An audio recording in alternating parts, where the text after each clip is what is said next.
Oke, jadi di video kali ini edisinya cara pisahan anakan Sansevieria dan perawatan setelah repotting. Kebetulan ada beberapa koleksi tanaman Sanse yang sudah muncul tunas atau anakan barunya.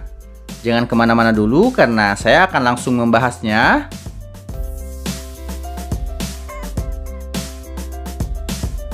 Untuk tips yang pertama, sebaiknya harus pilih-pilih dulu sudah waktunya atau belum untuk memisahkan anakannya. Seperti contoh Sansevieria jenis Green Arrow ini, saya memutuskan untuk belum memisahkan anakannya karena selain masih banyak ruang yang masih kosong dalam satu pot ini, kalaupun anakannya ini meninggi, pertumbuhan daun anaknya ini tidak akan terganggu oleh daun induknya. Bisa dilihat sendiri ya, daun Green Arrow ini bentuk daunnya dia cenderung agak lurus dan tidak lebar ke samping. Jadinya akan tetap saya biarkan dulu untuk tetap berada di pot ini. Beda halnya dengan Sanse Pagoda atau Black Star ini. Walau anakannya masih mungil-mungil dan belum setinggi Green Arrow tadi, pertumbuhan daun anakannya sulit mekar karena terhalang daun indukan dari tanaman ini. Jadi saya akan putuskan untuk repotting atau pisahkan anakan dari induknya. Sementara untuk tanaman jenis sama di pot lain malah harus segera saya pindahkan.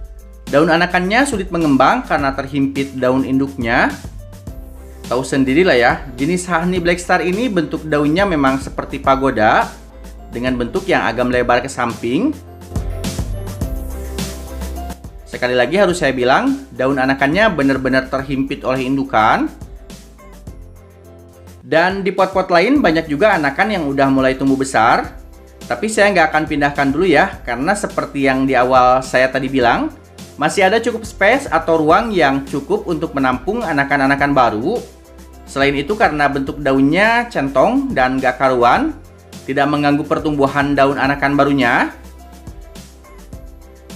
Tips yang kedua, sebaiknya lakukan repotting atau potong tunas di pagi atau sore hari.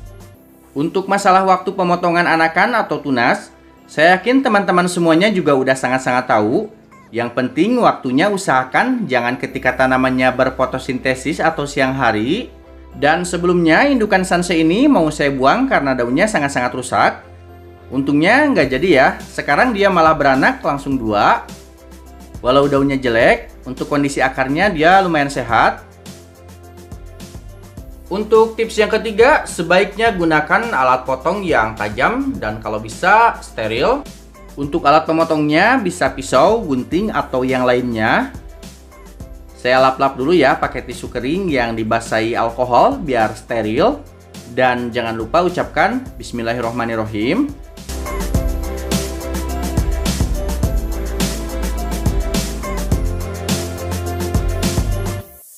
Dan untuk tips yang keempat, anginkan dulu luka potongan tanamannya beberapa menit biar kering dulu. Jadi jangan langsung ditanam dulu, biasanya saya biarkan mengering sekitar 15-20 menitan. Lebih bagus lagi oleskan fungisida atau bakterisida. Cuma karena saya nggak ada, jadi saya cuma pakai antiseptik betadine yang kebetulan lagi ada di rumah. Ini nggak wajib ya, cuma disarankan aja.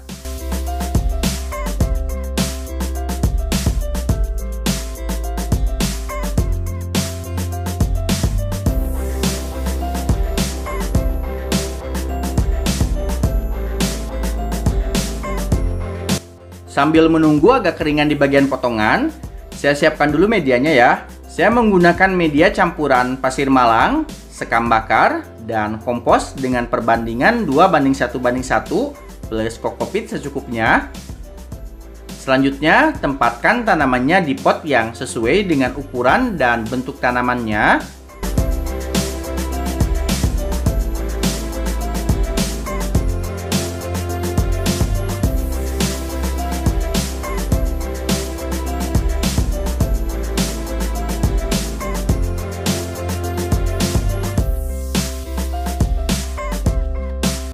Tips yang terakhir alias yang kelima, tempatkan dulu tanamannya di tempat teduh tapi terang ya. Intinya jangan dulu terkena sinar matahari langsung. Paling tidak 1-3 harian biar dia bisa beradaptasi dulu dengan media barunya. Lalu siram secukupnya. Tapi jangan terlalu berlebihan karena Sansevieria tidak suka dengan kondisi penyiraman yang berlebih. Oke, dan semoga videonya bisa bermanfaat. Boleh like jika kamu suka, jangan lupa subscribe, dan sampai jumpa di video selanjutnya.